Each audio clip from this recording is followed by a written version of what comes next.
पढ़े थे?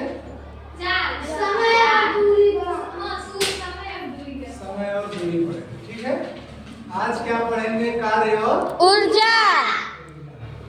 अब आप लोग जानते हैं कि हम किसी भी कार्य को जब करते हैं तो हमको ऊर्जा की आवश्यकता होती है। हम खेलते हैं, जब खेलते हैं तो खेलते खेलते अचानक हम थक जाते, जी सर। पैर दर्द करने लगता है, तो उस समय क्या होता है? हमें ऊर्जा की आवश्यकता होती है। क्यों होती है? क्योंकि कार्य करते करते हमारे शरीर की ऊर्जा जो है समाप्त हो जाती है। हमारे शरीर की एक लिमिट है कार्य क्षमता की, कार्य करने की एक हमारी क्षमता है, वह धीरे धीरे समाप्त हो जाती है। उसके बाद हमें क्या होता है? थकान लगने लगता है।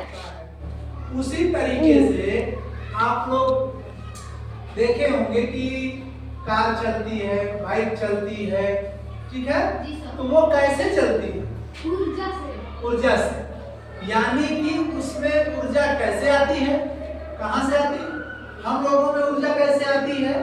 भोजन से। यानी कि मनुष्य और जानवर भोजन करते हैं। क्या करते हैं? भोजन करते हैं। भोजन के तमाम अवयव हैं, दाल, चावल, रोटी, मीट, मांस, दूध, पनीर, ये सब हम खाते हैं तो हमें क्या मिलती है? ऊर्जा।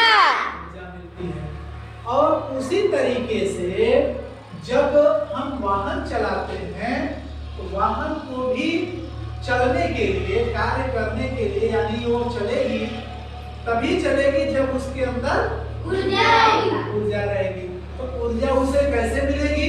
पेट्रोल से। पेट्रोल से। Very good. और किससे मिलेगी? डीजल से। यानी कि हमारी गाड़ी को भी चलने के लिए ऊर्जा चाहिए। की आवश्यकता होती है। यानी कि शरीर और गाड़ी या किसी भी मशीनरी को कार्य करने के लिए ऊर्जा की आवश्यकता होती है।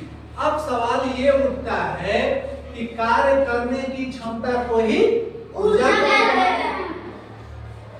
किसे कहते हैं? कार्य करने की क्षमता को ही ऊर्जा कहते हैं। कार्य करने की क्षमता को ही ऊर्जा कहते हैं। यानी मान लीजिए हम 5 किलोमीटर दौड़ रहे हैं। क्या कर रहे हैं? 5 किलोमीटर दौड़ रहे हैं। हम कार्य कर रहे हैं, ठीक है? तो हमारे शरीर की एक लिमिट ऊर्जा है कि हम 5 किलोमीटर दौड़ सकते हैं कि 4 किलोमीटर दौड़ सकते हैं। 5 किलोमीटर के बाद अगर हम थक जाते हैं तो इसका मतलब ये है कि हमारे शरीर